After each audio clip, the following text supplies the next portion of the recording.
Mereka membawa Yesus pergi.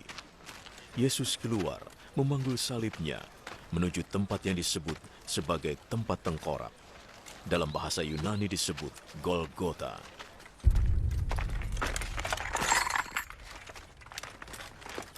Di sana mereka menyalibkannya. Mereka juga menyalibkan dua orang lainnya, masing-masing di kiri kanan. Yesus berada di tengah.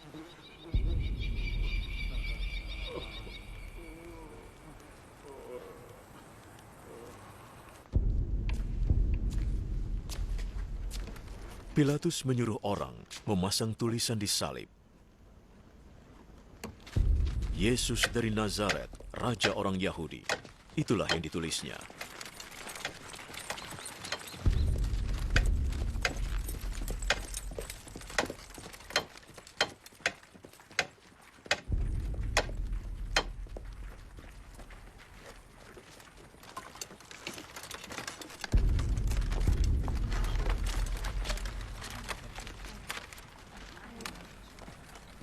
Banyak orang membacanya, sebab tempat di mana Yesus disalibkan tidak jauh dari kota. Tulisan itu dalam bahasa Ibrani, Latin, dan Yunani.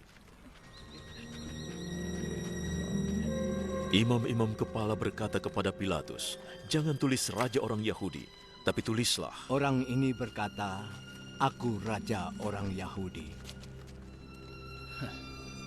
Yang sudah aku tulis tetap tertulis.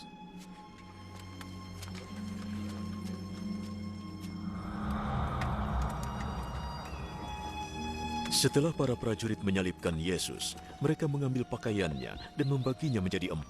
Masing-masing mendapat 1 bagian.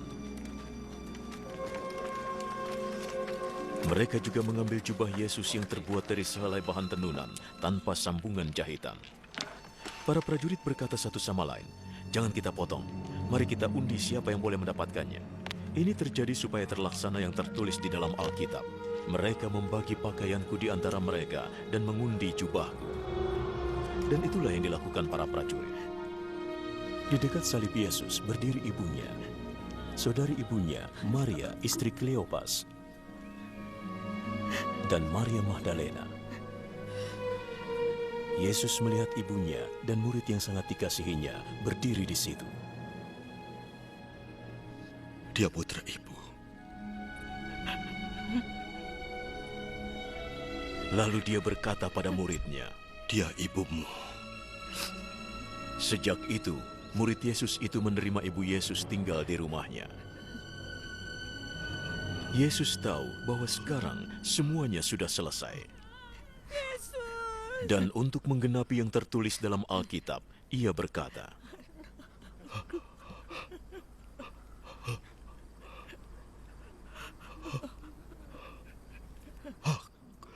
Aku haus. Di situ ada mangkuk berisi anggur yang asam. Sebuah bunga karang dicelupkan ke dalamnya dan ditancapkan pada sebatang bambu, lalu diulurkan ke bibir Yesus.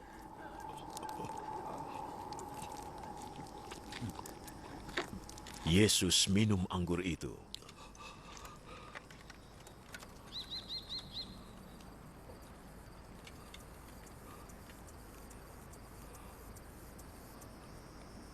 Sudah selesai. Ia menundukkan kepalanya dan menyerahkan jiwanya.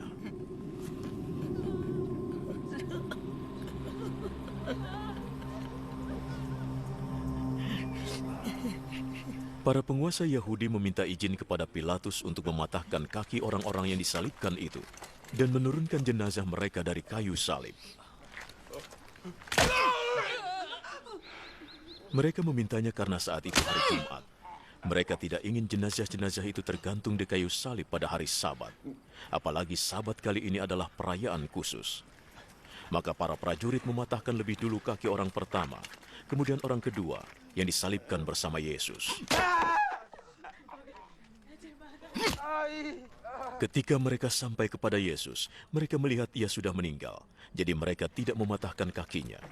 Tapi salah satu prajurit menusuk lambung Yesus dengan tombak.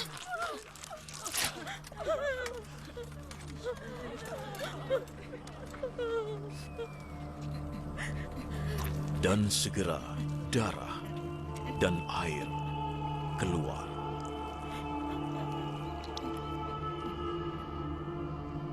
Orang yang melihat kejadian tersebut memberitakannya supaya kalian juga percaya. Kesaksiannya itu benar dan ia tahu bahwa yang dikatakannya benar.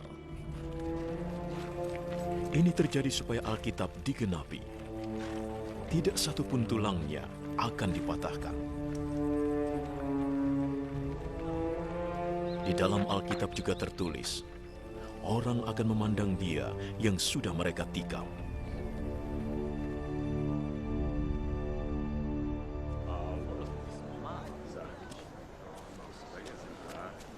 Setelah itu, Yusuf yang berasal dari kota Arimatea minta izin pada Pilatus untuk mengambil jenazah Yesus. Yusuf adalah pengikut Yesus, tapi secara diam-diam karena dia takut pada para penguasa Yahudi. Pilatus memberi izin kepadanya, maka Yusuf pun pergi mengambilnya.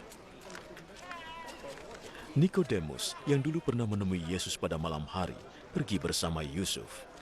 Saat itu dia membawa sekitar 30 kg campuran dari ramuan mur dan gaharu. Kedua orang itu mengambil jenazah Yesus dan membungkusnya dengan kain kafan dan ramuan wangi, menurut adat orang Yahudi saat menyiapkan jenazah untuk dikubur. Di tempat Yesus disalibkan, ada sebuah taman, dan di dalamnya ada makam yang masih baru yang belum pernah dipakai untuk mengubur. Karena hari Sabat sudah dekat, dan karena makam itu tidak jauh, mereka meletakkan jenazah Yesus di sana.